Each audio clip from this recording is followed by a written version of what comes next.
Intentional camera movement is a great trick to have in your back pocket when you're faced with a scene that's kind of compositionally a bit of a jumble with no really obvious subject in there. And all it's talking about is moving the camera intentionally. That's why they call it that.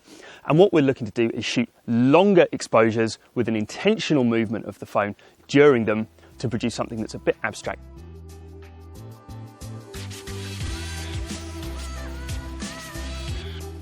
The key to intentional camera movement is being able to access your camera's more advanced modes, because what we're talking about here is taking some control back off the camera, because by default your camera wants to set up its own ISO, shutter, aperture, white balance, all of that complicated stuff to make itself easier to use, but that's not going to work for us here. On this camera phone, as I drag across the options at the bottom, I can see I've got this Pro mode in here called manual mode on your phone, or something even more exotic. But what it does is it lets you take some control back over exactly how your camera works when you push the shutter button.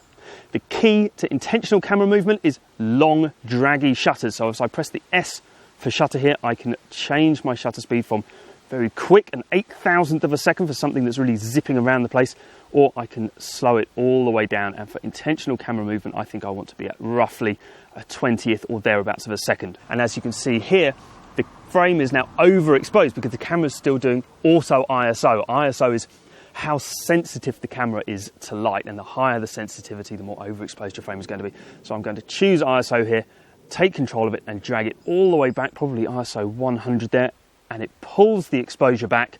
I get lots of nice rich greens in there, and I don't burn the sky out too much. And there I can see I've got a nicely balanced exposure, but with this much longer shutter speed than what the camera would normally be looking to shoot.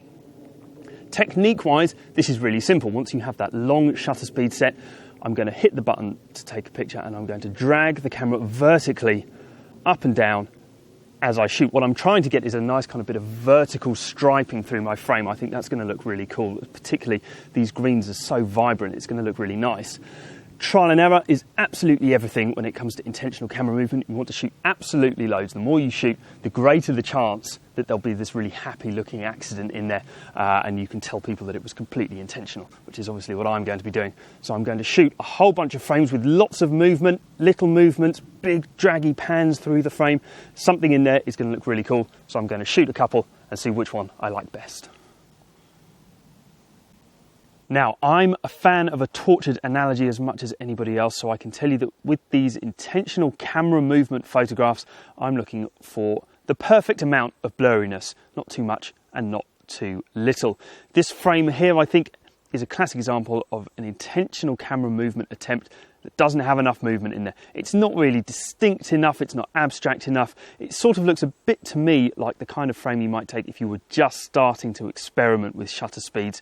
It's kind of neither one thing nor another, so it's not really for me. This frame has, I think, a little bit too much movement in it. You can see that this very dramatic top to bottom pan catches lots of movement and streaking, which is quite cool, but it also catches compositionally this little brown forest path right at the bottom of the frame, which for me really disrupts the effect. Again, it takes away from the abstract nature of the frame, and it also really disrupts the sort of monochromatic effect that I'm trying to get, which is really just a frame full of kind of greens and yellows. So I'm not a huge fan of this either. My favourite frame is this one, which I think has the perfect amount of movement in it. It's still monochromatic in terms of it's just green and yellow, a little bit of highlight here for the sky in the top corner, which I guess adds a bit of interest, some nice vertical streaking through there. And what I really love about frames like this is that they're very adaptable, versatile. So as I, for example, zoom in here, it makes a really cool looking background for my phone wallpaper, for example.